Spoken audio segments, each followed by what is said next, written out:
Singer Michael Bublé was born in Burnaby, British Columbia, but he'd get his start in Vancouver, where he performed in front of the martini-drinking crowd at the former Buble Lounge and nightclub. Since 2011, Michael has been married to Argentinian actor and model Luisana Lupilato, with whom he has 3 children, and this happy family celebrated the majority of their very first Christmases together in the comfort of Bublé's former Vancouver-based home. It certainly can't be all that surprising to learn that the man who has a platinum-selling Christmas album, not to mention a series of holiday television specials, loves this time of year. But what makes it most special to Michael is getting to share in the experience with others, as he once explained to Western Living, telling them, "I've always been very sentimental about it. It was just such an exciting time for us and for all the kids that lived on our street. You could smell it in the air from Halloween on. You knew it was coming. People were acting a little more tenderly with each other, and there was something really magical about that."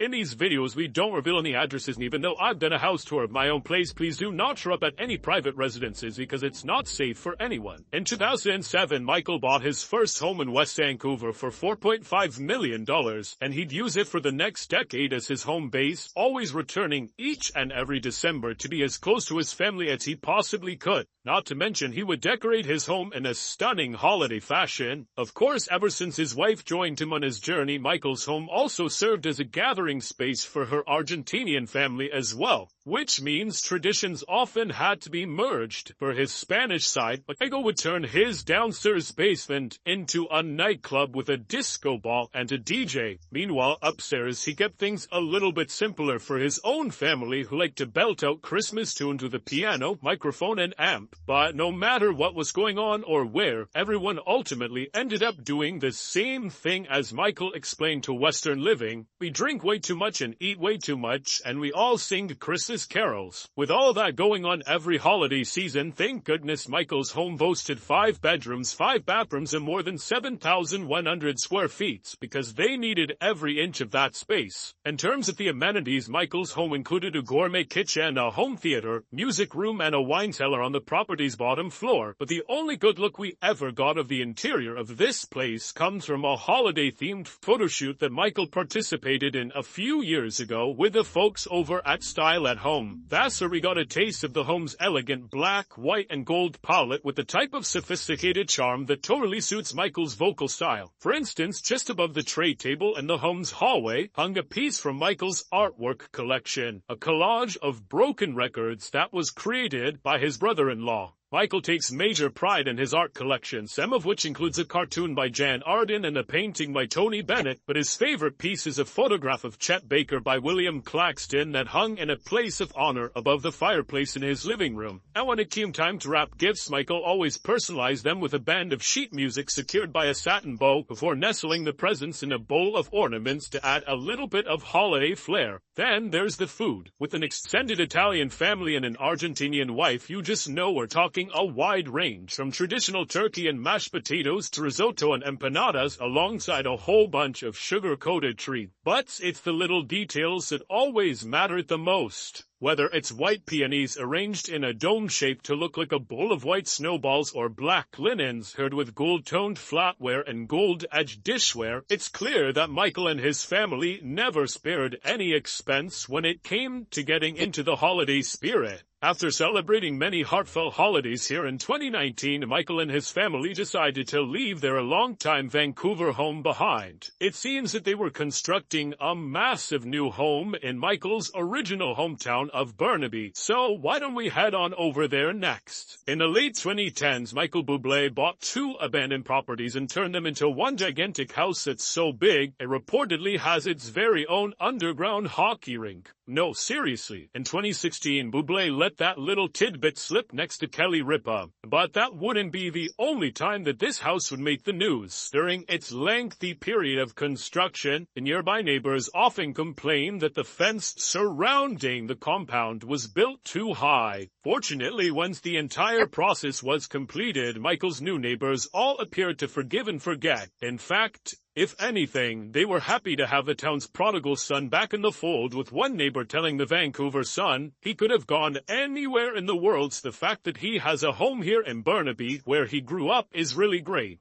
Outside of bragging about his indoor ice rink, details on Michael's new home are relatively scarce, but what we do know is that the mansion was designed by Michael Green Architecture, situated across from an elementary school on Government Road. Satellite images also reveal that the property houses a tennis courts and an in-ground swimming pool. As for the inside, while we've only ever been offered glimpses on social media, but a deep dive turns up a series of clips give us a taste of how things might look. This includes a living room with a cream-colored sofa topped off with black patterned pillows and gray tile floors. Meanwhile, the dining room has been decorated with a rustic wooden table that serves more as a spa for Michael and his kids to goof around than it does an elegant place to gather. They've also got a minimalist-themed kitchen with mosaic tiling on the wall and cream-colored worktop counters with a central white island. But the most interesting thing about this property is that in the beginning of 2022, it was assessed as the most expensive home in the city and the 36th most expensive home in all of British Columbia, with a value of $23.6 million. For reference, the second most valuable home in Burnaby is only worth $9.1 million. According to BC Assessment, the 100,000 square foot lot the home is situated on is worth $8.3 million alone, while the 7-bedroom, 15-bathroom house is worth more than $15 million. And guess what? This isn't even the only home Michael Bublé owns in Burnaby. In fact, his other property holds even more sentimental value to him. What better time than the holidays is there to give back? And a couple of years ago, Michael was very much in the giving mood when he decided to remodel his original family home and gift it to the Burnaby resident who cared for his grandfather during his final years. While working for Michael's family over a period of 8 years, Minette would send much of the money that she earned back to the Philippines to provide for her own family that was still living there. This is why it became so important for Michael to do something nice for her. So he recognized Minette's hard work by honoring his grandfather's final wish to give her a home that she could call her own. To do so, Michael enlisted the help of the property brothers Drew and Jonathan Scott to renovate his former home into something a little more modern. Back in the day, Michael used to spend a lot of time in this house, largely because his grandfather meant so much to him. In fact, he'd tell the property brothers on Celebrity IOU, "The greatest memories of my life happened here. My grandfather was my best friend growing up. He's my hero." Part of what made this house so special was the fact that Michael's grandfather built it with his own 2 hands, which is why the singer decided to roll up his sleeves and participate in as much of the renovation as his body would allow. For the most part, the renos were focused on the entryway, kitchen, and living room. One of the highlights of this new modern look was the creation of a slot wall in the central foyer, which now helps to divide the dining room from the rest of the space and provide a bit of privacy. As for the living room, what was once a very ornate parlor full of carpet and fabric now offers sleek edges, a hardwood floor, and a fireplace. Then the mountainside windows in the living room were all replaced with more modern, energy-efficient windows. When it came time to do the kitchen, Michael and the property brothers took an all-white space with tile floors and turned it into something elegant with a giant marble island and a massive built-in cabinet for all of Minette's nicest tableware. What do you guys think? Pretty hard to tell that this was once a 70s-era home now, right? The fact that Michael did it all for someone who dedicated so much of her time to caring for his family is just so nice. Such a perfect sentiment to think about around the holidays. In other words, that'll bring the special holiday-themed look into the homes of Michael Bublé to a close. Thanks for watching today's video, and before you head out, answer me this. If you were a world-famous singer, would you return to your original family home every holiday, or would you be looking to spend it somewhere totally different or somewhere you've never been before?